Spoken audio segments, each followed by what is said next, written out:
Welcome to Wisdom for Nonprofits, bringing the best business wisdom to the nonprofit world. Proven leaders share their experience, insights, and best practices. Finally, a podcast for the busy nonprofit professional.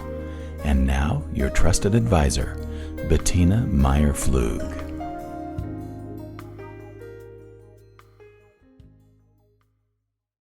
Welcome to another episode of Wisdom for Nonprofits. I'm your host, Betina Pflug, and today we have a special episode lined up for you. Our focus is on starting the fiscal year strong with the best practice for nonprofits organization. We will discuss topics such as audit preparation, budget timing, fiscal year-end, self-advocacy, and tips for those new to the nonprofit administrative leadership role. I'm thrilled to have Sean Hale joining us as our guest today. He has over 20 years of experience serving nonprofits. He's passionate about streamlining the administrative side of organizations so their mission can truly shine.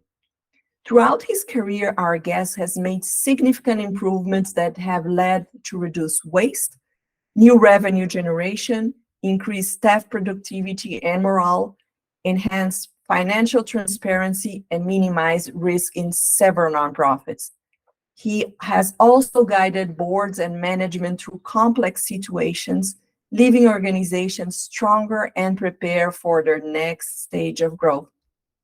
Currently, Sean leads a team of exceptional nonprofit accounting and finance professionals who provide temporary and ongoing service to small and mid-sized nonprofits in the United States. This helps this organization access the back office support they need to flourish. In addition to his professional accomplishments, our guest is also the co-founder of Philanthroforce, a nonprofit capacity builder that makes it easy for nonprofits to find the right consultant. Join us as we dive in the essentials of starting the fiscal year on the right foot and learn valuable insights from our expert guests. So without further ado, let's welcome our guest to the show and get started on this insightful episode of Wisdom for Nonprofits. Welcome, Sean. Betina, thank you so much for having me on your show. It's a pleasure to be here. So can you briefly introduce yourself and your experience in the nonprofit administration? Sure. So I've been working in nonprofits since 1999. I started working a small little nonprofit doing sustainable development work in Central America. And by virtue of getting to start in a small organization and help it grow, I got to wear all of the different hats and figure out where do I add the most value, where do other people add the most value, and that's how I learned that I'm pretty good at administration and accounting and those sorts of things. Since then, I've gotten to work for a variety of other nonprofits. And then before becoming an independent consultant in 2020, I spent my last 4 years as somebody else's employee in the role of Chief Financial and Operations Officer at a place called Mission Capital, which is a capacity building organization for nonprofits based here in Texas. That's so cool. And at the beginning, we were discussing a little bit if you work with international nonprofits or only US-based ones, but I heard you speak Spanish as well, so you can support any kind of nonprofits, can't you?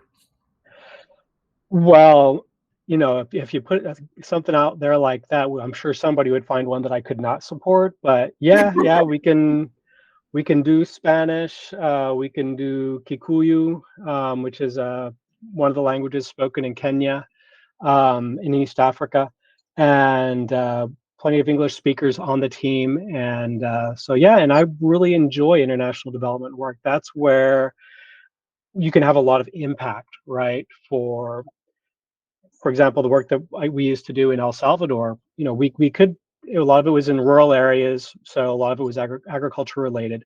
And for $10,000 a year, you could hire a really good locally trained agronomist who knows the culture, knows the people, knows the climate, all those things. And $10,000 might get you a month or two of an agronomist from the United States. And so there's just a whole lot of good that you can do, and your dollar can go stronger in a developing country. Those are great tips. So diving into our topic, how would you define the importance of starting the fiscal year on the right foot for nonprofits?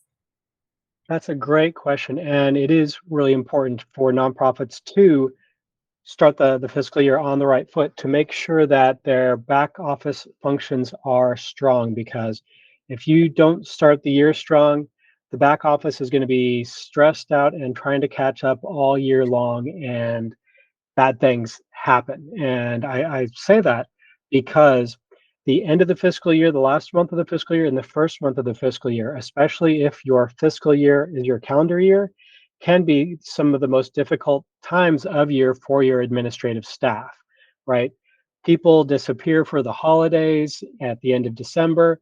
And in January, there's a lot of reporting requirements. No matter what your fiscal year is, you have to do 1099s and W-2s and things like that. And if you're also closing the year, and if you don't have enough support to do it, then that's the kind of thing that can actually cause burnout. And it's amazing the number of calls I get from potential clients in December and January where their one accountant or their one lead administrator has quit.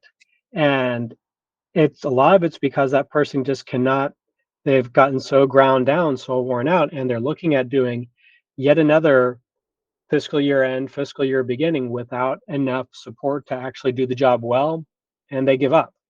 Yeah, I've seen it over and over again. Yeah, so having the right people on board is super important as well. So preparing, giving them structure is key. That's what you're saying, isn't it? Oh, yeah, infrastructure, having the right people, but also having enough resources.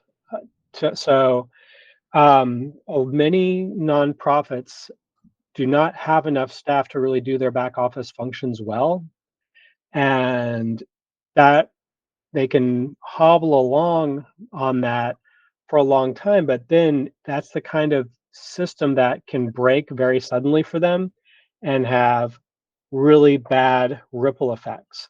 Because if that's how you're not, if you have a nonprofit where you don't have enough staffing in the back office functions, and that person just kind of gets ground down and ground down and ground down month after month, year after year, then chances are things are going to be really bad when that person leaves suddenly, because they probably will leave suddenly. And when they do leave suddenly, chances are you don't have processes documented, or they're not documented very well. And so then you have a big problem as the nonprofit leader who's left trying to clean up the mess, because who's going to get payroll done? Who's going to make sure bills get paid on time? Who's going to make sure that the reports that the grantors want get to them on time? And those things are, we go in, we're happy to help organizations clean it up if that's where they are, but that's a really, really expensive way to go, because it very often requires dozens, if not hundreds of hours to get everything back on track again. But if you apply the old saying in English, an ounce of prevention is worth a pound of cure. If you are investing enough in your administrative staffing and resources and technology so that your accounting and other administration can happen on time and get done well the first time, then whenever you have a transition in that position, it's going to be a whole lot easier. Yeah, so resourcing that well, maybe even bringing in a little bit of extra help around the end of the fiscal year and the beginning of the fiscal year can help transform that from being a nightmare for your accounting and finance staff to something that is doable and doesn't fill them with fear and dread and exhaustion. This is a good suggestion. I think having a consultant when you're preparing the ground of what you need to do is also helpful to start in the right foot with all the resources you need, not to drown in the future. Yeah. Exactly. It's just, I've seen it so many times, and it breaks my heart to see it, to know that there's a good person who wants to serve their organization well, but And most of my colleagues, and I count myself among this, we can be very terrible self-advocates. And so sometimes we will say something, but other people, we don't say it in a way that other people can hear. And so that's why too often it's a surprise when we just can't come into work anymore. We think that we said something and the people just didn't care, or they were busy or whatever, but sometimes they truly just didn't understand the words we said and the tone we said them in to mean that we thought we were saying a 3 alarm fire, and they just heard we were having a hard day. And so it's really important to listen closely to your administrative and accounting staff, to listen with care, to help them express themselves, so that you can avoid these situations where the person leaves all of a sudden exhausted and heartbroken. Yeah, I got it. And what are some key aspects of audit preparation that nonprofits should prioritize at the beginning of the fiscal year? You know, I have two big tips for audit preparation. One of them is that audits do not have to be a pain in the butt at all. They do not have to be the kind of thing where people are staying late for 2 weeks, to get it done. The, the two ways that you avoid that, one of them is that you actually get all of the paperwork and things filed away during the year as you go. And so if you have enough staff for your administration and accounting, then they can file the paperwork away where it's needed, so it's easy to get to, so that when the auditor comes in and says, hey, I need to see these literally 97 documents, it's easy to find them. You're not digging through 3 feet worth of paperwork, or a year's worth of emails. The other thing that makes a big deal, especially if you've done a good job filing during the year and getting these things put away in their places, then your lead accountant, your accounting team, they don't have to do very much work, because you can get an intern, or you can get a smart administrative assistant, and they can do that work, because really all the auditors, 80% of the work that they're doing, it's just asking for documentation, like, let me see the timesheets from your May 31st payroll, or let me see the grant award letter for this grant, and things like that. And if those things are filed away correctly, then your intern, your administrative assistant, they can find those easily and forward them on. And they are just they're fetching documents. And when they run into something that they can't do, then they might involve the accountant or somebody else, but that can make audit season so much easier. And it doesn't cost a whole lot to have an intern help out with these things. And it can help, it's actually less expensive than paying an accountant to do it. And it can help prevent burnout by your accountant, because chances are they have been kind of most accountants that I know in nonprofits, they're the people who are most likely to be first in the morning and last out at the end of the day. Yeah, and can be also a volunteer in some small organizations. They can find someone that can come once a week just to organize everything inside the organization for this aspect. That's a great point. Yes, totally.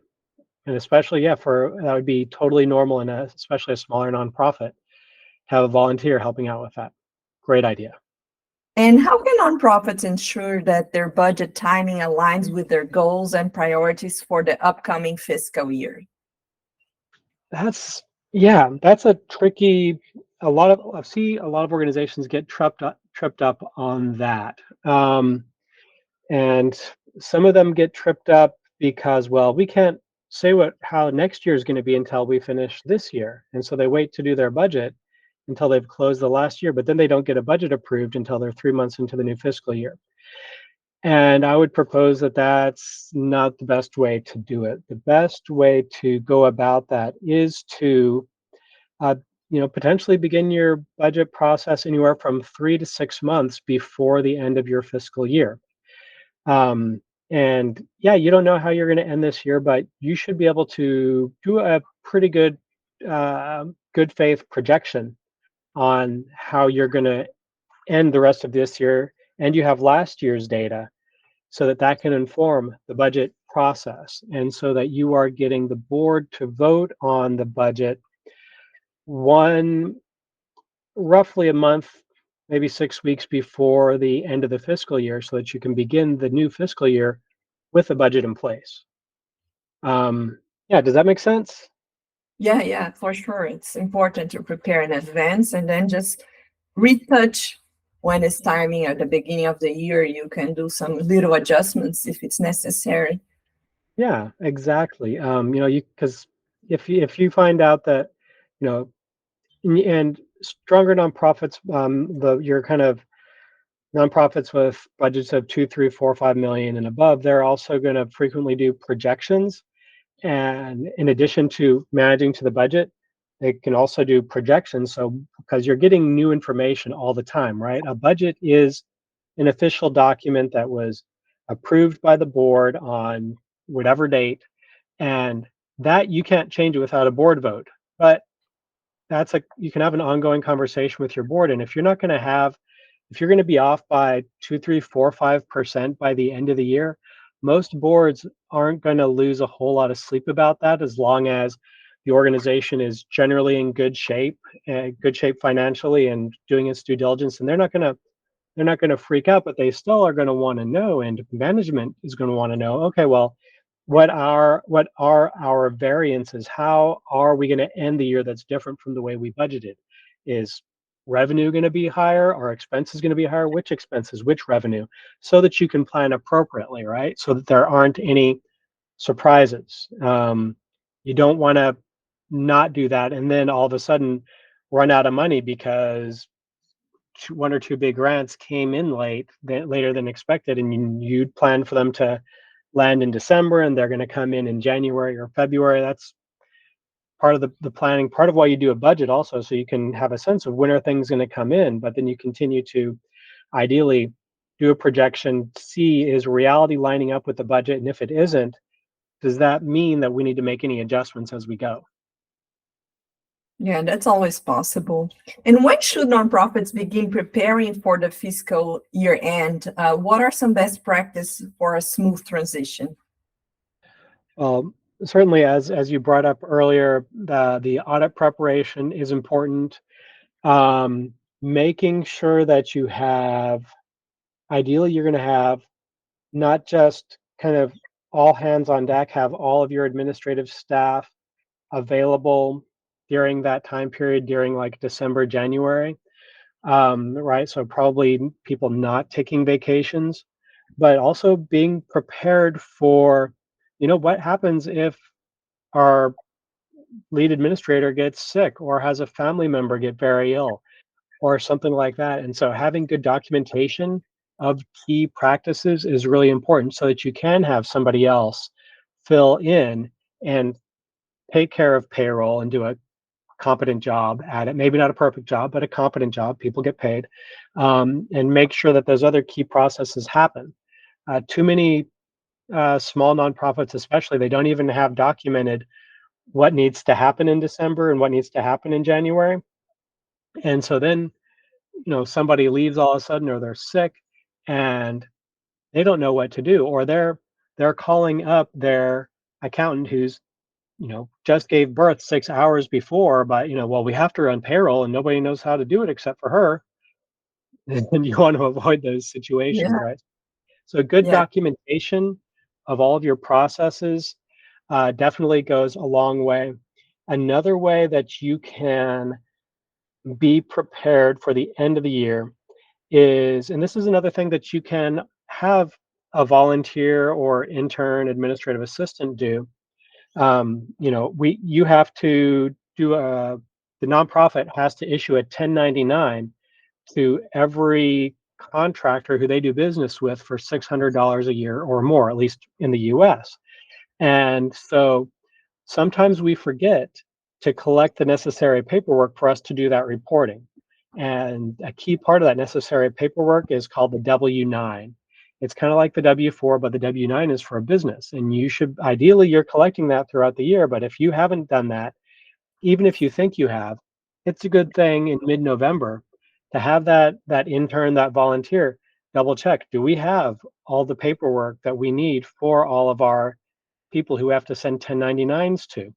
And similarly, for everybody that you have to send a W-2 to, a W-2 is the US government form that goes out to all of your employees, telling them how much they earned, and also the government how much they earned, and also how much got deducted in taxes and things like that.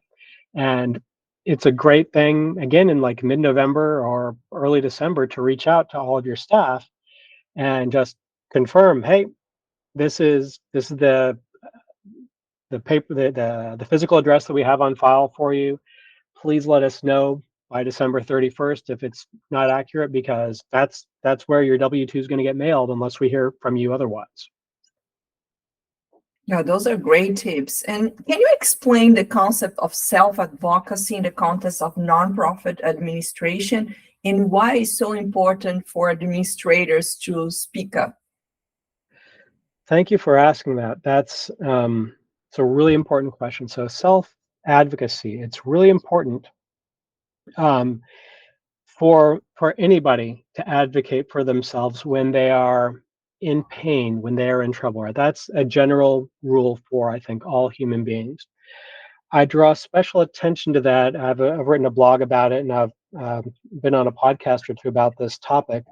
I think it's worth special attention for accountants and administrative staff, because this isn't true of all of us, but many of us are introverts, and we tend to be kind of the opposite of drama queens. We tend to be the kind of people that suck it up and just, well, it's one more day or it's one more week, and then I'll get to the other side of it and I'll be okay. And we can, rather than taking care of ourselves, rather than speaking up for ourselves, or if we do speak up for ourselves, too often we speak up for ourselves in a way that, because we tend to be shy and we tend to be introverted, we speak up in a way that feels really loud to us, but that for the listener can feel very quiet. And so they don't necessarily, the urgency or the level of pain frequently does not get communicated, or doesn't get communicated effectively. And so it's important for us as administrative professionals, whether we're accountants or wearing another administrative hat, to often, it's good to do a gut check with friends and family. Like, am I a drama queen, or am I kind of a suck it up kind of person? Do a gut check with them. And if they say, yeah, you're definitely not a drama queen, you're kind of the opposite, then that's a good note to, one, speak up more often if you're in pain, but speak up more loudly, even if it feels like you are screaming at the top of your lungs. That's just going to be normal volume for other people. And that's how it's your team, your supervisor, the people around you who need to hear that. That's how they're going to know, okay, this is serious. We need to get more support, more resources into the administrative department, so that this beloved, dedicated accountant administrator does not get burned out, does not just call in one day and never come back to the office, because that happens much too often. And a part of the weak link in the chain is that very often we could have advocated for ourselves better and spoken up earlier and more loudly. It's a two-way street, definitely, because the supervisor has to hear us and they have to care. But I think more of us can definitely go a little bit further on the being more assertive, and sometimes being what feels to be loud to us. Yeah, communication is key, and I always tell this to the nonprofits that I consult, that communication effectively is the key for everything. Even in a marriage, if you don't talk about the problems between you and your husband or your partner, you're just putting bricks between you and this person, and when you see you have a whole wall and you don't know how to get rid of the wall. So just talking effectively between each other and with your peers, and speak up about your needs, make a huge difference. You don't let this big brick wall to grow, and whenever it's end of the year, you feel like supported. That's really important. Thank you for sharing that.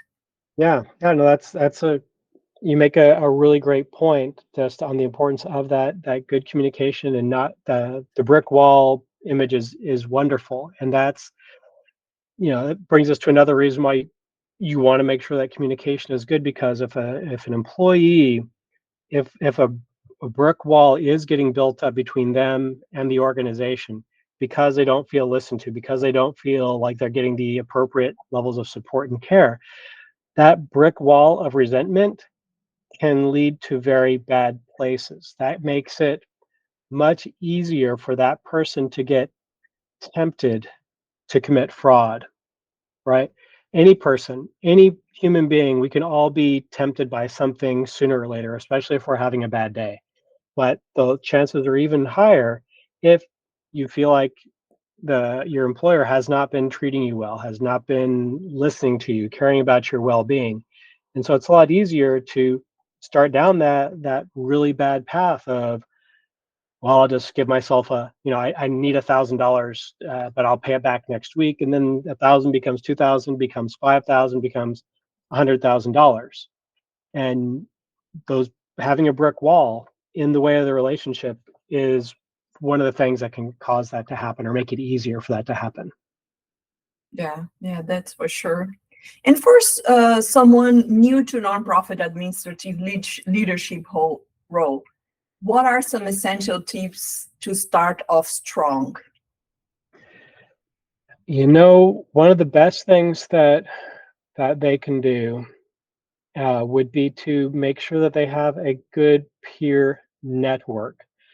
It is amazing how much good help you can get from being able to interact with peers who, and by peers, I mean, like if you're a nonprofit accountant, a group of other nonprofit accountants, ideally in your geographic area, so you can get together for coffee sometimes. But virtual is also good too. Um, I happen to lead a group that does this in the area where I live, Austin, Texas. And we're probably about 80 or 100 professionals on the Google group, and we exchange emails regularly. And then we get together a few times a year face to face. And some of it, like it's fun to tell stories and things like that. But really, the value, the critical value is that you have peers who've been there, done that, are living through the same things as you, who are likely to be able to answer the phone when you call and help you out. And sometimes it's that emotional support. Sometimes it's also very practical support. You may recall 3 years ago when the pandemic started, like there were these government programs coming out, and a lot of them required a lot of accounting type paperwork. And so it was beautiful for me to watch all of my peers helping each other through that, with things like, gosh, my bank is being extremely unhelpful, and they don't know when they'll be able to take my application for a PPP loan. And then somebody else would write in, my bank is this one, and they're really friendly people. They got my application done in less than a day, and I spoke to them yesterday, and they're still taking new customers. And so you can definitely go visit them and get your PPP loan application in. Peers were helping each other then afterwards, like, how do I do the reporting? And because it was all brand new government stuff, nobody knew exactly what the government wanted. And so people were helping each other out, like, here's the template I used, I'm pretty sure that it's going to pass muster, I showed it to my CPA, they liked it.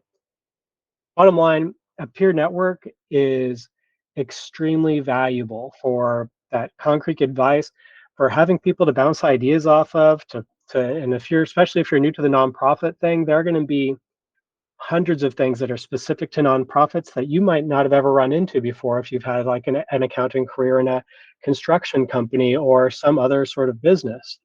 And so having peers you can call on to say, is it normal to do fill in the blank, and to hear how other people have handled it, and 1,000 other things, it's invaluable, and it's really hard to find to find those things just by Googling.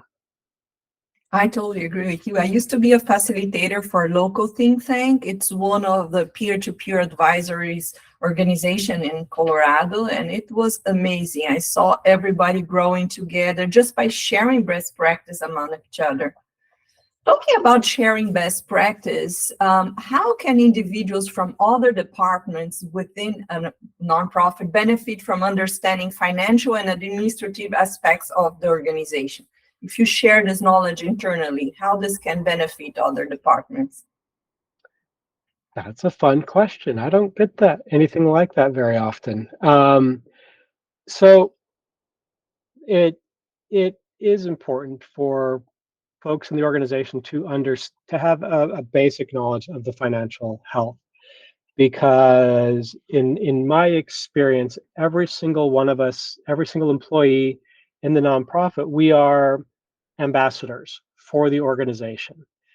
We are going to run into people, and um, they're going to ask us where we work or what we do, or we will bring it up in conversation. And us understanding the organization, having an understanding of the organization of the whole as important is important. This can be a tricky subject, though, because 93% of American adults have some level of math anxiety, which is a crazy large number. That's 13 out of 14 adults who, if you put like a standard financial report in front of them, their eyes are going to glaze over, right? There's a reason why in a board meeting or elsewhere, people's eyes are going to glaze over. Um, but that doesn't mean that we don't try, and it doesn't mean that it's not important. And what that means to me, when people's eyes are glazing over, is that we need to deliver the information in a better way, knowing that different people learn in different ways. And now we know that 13 out of 14 people looking at a balance sheet is not going to be their take them to their happy place. So then what do we as financial professionals do? How do we engage our staff, and for that matter, our board management, in the financials? And so I've become a big fan of creating financial dashboards, which means you're taking the core data, the most important data, and you're making graphics out of it. And Excel makes this really easy. There are some other software out there that does a nice job, like Power BI, which is from Microsoft, or Tableau, are even more powerful tools. But the idea being that if we make the critical financial data easy to access, then that's going to make all the staff stronger in their understanding of the organization's financial health, their understanding of the organization as a whole. They're going to make us better ambassadors. It's going to help people feel more connected to the organization as a whole, including being connected to the work that we as accountants and administrators do, which is really, I think, a healthy thing. The last thing we want is to be in a silo, right? That bad things tend to happen to organizations when people get siloed. And so sharing out a little bit about that is important. That's great. Thank you.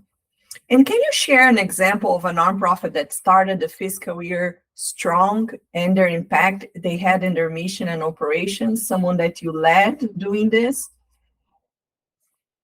A nonprofit that started the fiscal year strong. You know, I can tell you a story about a couple of clients that I was talking to today. They are really knocking my socks off. They are doing a spectacular job of being really wonderful students, if you will. They know what they don't know. They know that they're not accounting and finance experts, but they are eager to learn. They are taking the time to learn what we're able to teach and put out in front of them, and they are hungry for more, and they're looking for more. And so they've already, even though we've only been working with them for a few months, they have developed a bunch of financial reports that they never had before. They're using those to make better financial decisions, more strategic financial decisions, and they're also using those to engage their board better and engage their staff better. And that's critical because this is an organization that's big enough to have departments and to have people who lead those departments. And when you lead a department, you need to be able to manage to your budget, right? If you know that you have $100,000 that you can spend over the course of the year for your program, well, you need to know, well, how much did I spend last month? How much do I have left for the rest of the year? So that you can make good choices, right? So you can know, do I need to slow down spending in October, November? Do I need to make some cuts? Or maybe we have a little bit left over, and so we're able to do this extra activity that we weren't sure we'd be able to do.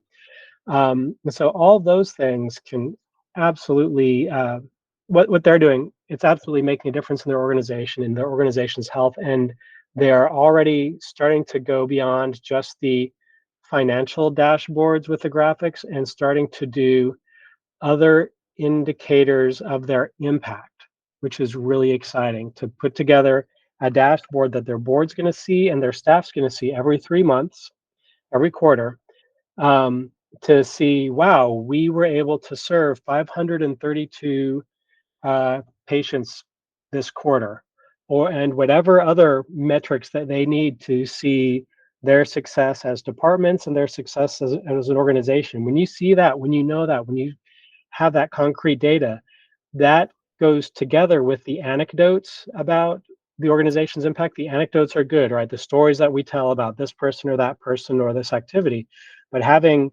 numbers to go with it as well, so that it's not just Perry Jones who had this wonderful experience, but we were able to serve 532 other people just like Terry this last month. That's something we should be proud about. And it's something that strong nonprofits, they do track, they do report on, they care about, so they can continue to improve the quality and the quantity of the work that they do. And not just because they care about their impact, but also funders, especially the more sophisticated ones, they like that. They want to see that. They want to invest in organizations that are doing good data work and doing good financials. That's perfect. And finally, what is one piece of advice that you give to nonprofit administrators to ensure a successful start to the fiscal year and an ongoing success through the year? I love what you said about getting organized, but is there anything else would you give as a piece of advice? I would go back through the things that we talked about and see which one you're not doing and do that. So for some, it will be work on the self-advocacy part of it, right? That might be the thing that you work on this year. For others, it might be the financial dashboard. For others, it might be the peer network. But or it might be getting an intern in, or somebody else to help with some of the light administrative tasks. Any of those things can help put you and your organization in a stronger position. But which one of those is going to be the best for you is going to depend on kind of where you are personally, where the organization is, where the strengths and weaknesses are. But do something in the next few months so that this year is better than the year before it. You can always change something to make it better, unless things couldn't possibly get worse, in which case goes straight to the self-advocacy part and turning the volume up to 11. I agree with you. I truly believe that the work is just an instrument for us to grow as a person. So if you're aiming to grow personally, for sure are going to work. You're going to grow professionally too. So can you explain how you help nonprofits grow? What does your organization do to support nonprofits, and how can you support the listeners of our podcast?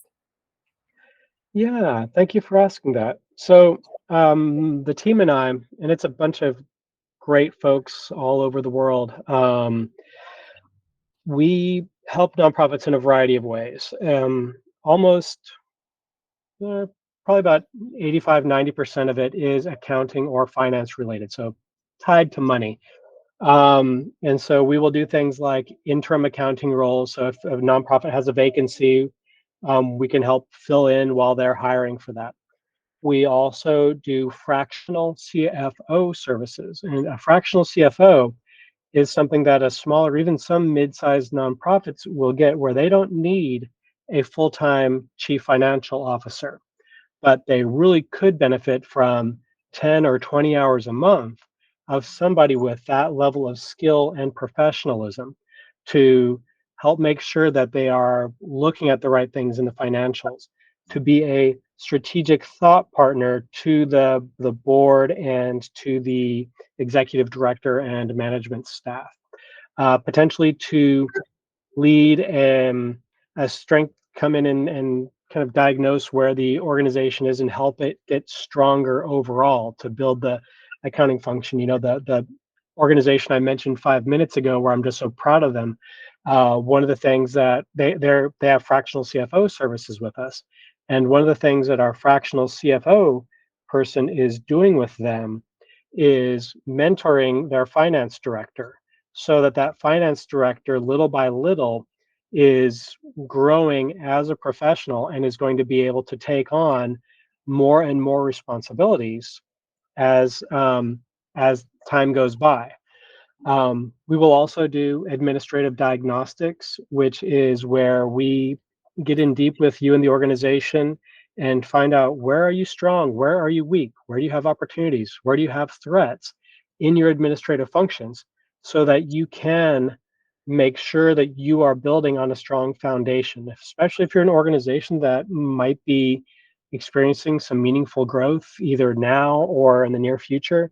That's a great way to figure out, to make sure that your foundation is solid. Because all too often, nonprofits will grow, and the back office, the administrative functions, are an afterthought. And then they're surprised when their administrative staff all break and go away. It's really important to make sure that you have the right people in the right spots, and that they're resourced correctly if you're an organization that's growing. And so those are things we help out with, and special projects. And the other big thing that we do is we help nonprofits with their indirect cost rates. And so that's something, especially if they're receiving government grants, where if where they can get reimbursed for all of the indirect costs of doing the grant work.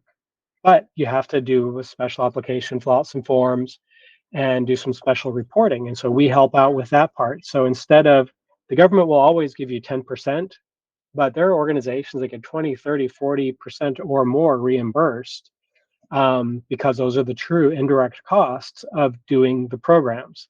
And so that's always a pleasure for us to help the organization find money that was being left on the table. And usually there's a lot of money being left on the table. That's great. And how can people keep learning from you? I saw on your blog that you have so much content, and you're very present on LinkedIn as well, aren't you? I try to post regularly to my blog and to LinkedIn. And so for folks that want to follow me on LinkedIn, I'm Sean Hale. I think LinkedIn might have me as Sean P. Hale. But I post just about every day with some kind of content. Sometimes it's leadership, sometimes it's accounting stuff, sometimes it's human resources or things of other administrative interest. But a good variety of content goes up there. And then certainly, if you go to my website, seanhale.org, then you can sign up to get a newsletter from me, which is going to be once every few months. I don't do that nearly as often as I do other things, but that'll get you alerted to new blogs and new events and things that I'm up to.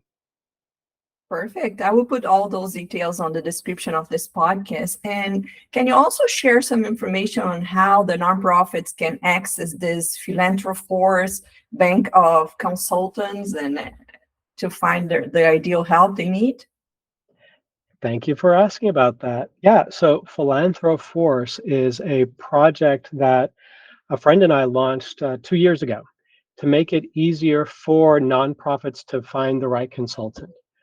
I expect in the next few days, well, as of right now, we have 496 consultants listed across more than 70 specialties, speaking more than a dozen different languages, and they're all over the place, including a few internationally. And we have a really good search feature so that you're not just overwhelmed by, wow, there are 100 strategic planners here. Instead, you can use the search feature to narrow your search down to where you're not just looking at 100 strategic planners, but hey, there are 25 strategic planners who are also bilingual in Spanish. And that's important for us because we have a lot of stakeholders who speak Spanish. And then, wow, we just narrowed the search again. And so now it's strategic planners, bilingual in Spanish, and they have deep knowledge about education related nonprofits. And wow, there's 5 people who have that. That's a great list of people to reach out to see if they would like to work on the strategic plan with you. And so we make it quick and easy to get not just a consultant, but somebody who is a really good match for you and your organization, because the traditional way that nonprofits have gone about looking for consultants is they just use word of mouth. And so maybe they'll get 2 or 3 names, but the names that they get are usually the people who are really good at networking, not necessarily the folks who are actually good at, who are a good match for their specific needs of their specific nonprofit. And so that's all free to nonprofits at philanthroforce.org, philanthroforce.org. Thank you. Thank you for creating this amazing organization. I'm part of it, and I offer my service as a coach for nonprofit professionals to really help them develop the capability of having work-life balance. It's really hard working in a nonprofit environment and finding this work-life balance and knowing how to deal whenever you need to wear different hats. So that's how I come in and help with communication skills and also create a plan to grow. So thank you so much, Sean, to be with us, share your knowledge. You're really amazing. And I love the work you're doing. As I mentioned to you, my goal is to create a group of consultants with a high performance like you to accelerate nonprofits. Maybe one day I will extend the invitation to you be part of this project too. That sounds lovely. Thank you. And thank you for having me on your podcast.